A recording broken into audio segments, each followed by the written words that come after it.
Under the bright, sunny sky of the park, Alice's sister is lost in a novel on a bench. Alice paces restlessly, kicking pebbles, her gaze fixed on the inviting swings.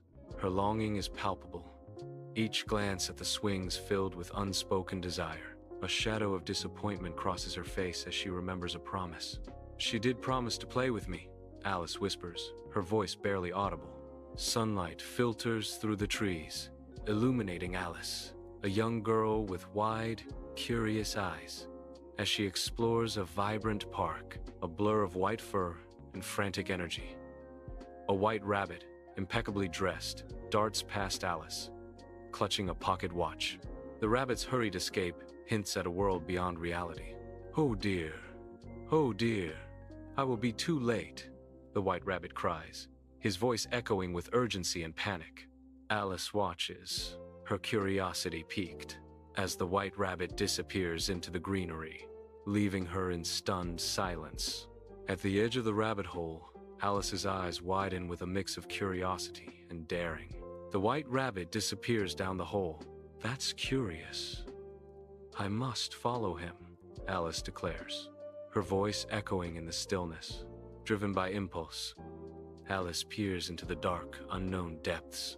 Without hesitation, she leaps into the rabbit hole. Alice begins her descent, leaving reality behind. Alice plummets into the darkness of the rabbit hole, the air rushing past her in a dizzying free fall. The well seems endless, its depths unknown as Alice tumbles further into the abyss. Either this well is too deep, or I'm falling down too slowly, Alice muses, her voice echoing in the void. Darkness presses in from all sides, a silent, all-encompassing presence. The sensation of falling intensifies, a dizzying, dreamlike experience. A mix of fear and morbid curiosity flickers across Alice's face as she continues her descent. Alice gazes down a long hall, lined with tiny, locked doors. Her eyes dart around, taking in the multitude of doors. In the hall's center, she spots a peculiar three-legged glass table. Resting on the table is a miniature golden key. Alice looks around, puzzled by the strange environment. "This is a strange place," Alice thinks, her voice echoing slightly. Alice inserts the key, the tiny door creaking open to unveil a hidden world. Kneeling, she peers through the opening, her breath catching at the breathtaking sight. Her eyes widen, reflecting the vibrant colors of an extraordinary garden. A gasp escapes her lips, lost in the sheer beauty that stretches before her. "Wow, this is the most beautiful garden I have ever seen," she whispers. The garden beckons, promising adventures beyond imagination, a paradise found. In the long hall, Alice's eyes fixate on a bottle labeled "Drink Me," an invitation to the unknown. Without a second thought, she uncorks the bottle, a daring glint in her eyes. Alice gulps down the mysterious liquid, her expression a mix of curiosity and anticipation. A strange sensation engulfs her as she feels herself shrinking rapidly, the hall towering above. "Oh, I must be shutting up like a telescope," Alice exclaims, her voice echoing in the suddenly vast space. Alice stares, speechless, at the impossible distance to the key, a symbol of her lost hope. Her gaze sweeps across the cavernous hall, now a prison of her own smallness. In the distance, a cake sits innocently on a stand, a silent invitation in a world turned bizarre. Iced letters spell out a tempting command: "Eat me." The words hang in the air, a promise and a threat. In equal measure, Alice hesitates, caught between despair and a glimmer of reckless curiosity. Alice eats the cake, a curious delight sparkling in her eyes as she savors the first bite in the long hall. A sudden, dizzying rush as Alice grows, her body expanding with alarming speed, filling the hall. Panic sets in as she stretches, her head pressing against the distant ceiling, a child in a giant's world. "Oh no!" Alice cries, her voice echoing in the vast space, a tiny sound against her impossible predicament. In the long hall, A giant Alice sobs, her sorrow immense and overwhelming. Tears stream down Alice's face. Each drop a deluge as a flood begins to form around her. The water level rises rapidly, reflecting Alice's despair in its swelling surface. A torrent of tears cascades, transforming the hall into a sea of sorrow. Suddenly, the white rabbit appears, his eyes widening in comical alarm at the unexpected flood. The white rabbit stares, aghast at the rising tide born of Alice's grief. Inside the rabbit's chaotic house, the white rabbit, flustered, confronts a bewildered Alice. He points a trembling finger, his eyes wide with indignation. "What are you doing here?" he demands, his voice shrill with urgency. "Go home and fetch me a pair of gloves and a fan," the white rabbit commands. Inside the rabbit's cozy house, Alice notices gloves and a fan resting innocently on a table. Her curiosity piqued, Alice eyes a bottle with a mysterious label, its contents unknown.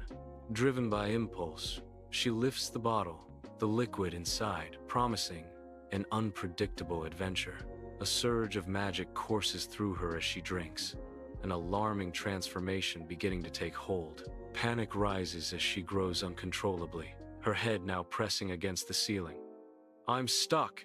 Outside the rabbit's cozy burrow, a frightened group of animals gathers, their eyes wide with terror and fascination. A colossal hand bursts forth from the window, dwarfing everything in sight with its immense size. Panic rises as the sheer scale of the intruder becomes apparent, casting a shadow of dread over the scene. Rabbit's desperate cry pierces the air. "A giant in my house! Help!" Bill the lizard is forcibly ejected from the chimney, soot and frustration painting his features. Alice, now standing free, delivers a sharp kick, sending Bill soaring through the air, flustered. The rabbit regains his composure, a saccharine smile plastered on his face. The rabbit offers, perhaps a bit of cake? It's known to have shrinking properties. Alice scarfs down the cake, unaware of the strange magic it holds. A sudden, dizzying shift as Alice shrinks, becoming minuscule against the forest floor. Startled, Alice looks around at the towering grass and looming insects. "Oh, the first thing I've got to do is grow back to my normal size," she thinks, a flicker of determination in her eyes. She scrambles away, a tiny figure darting deeper into the emerald depths of the forest.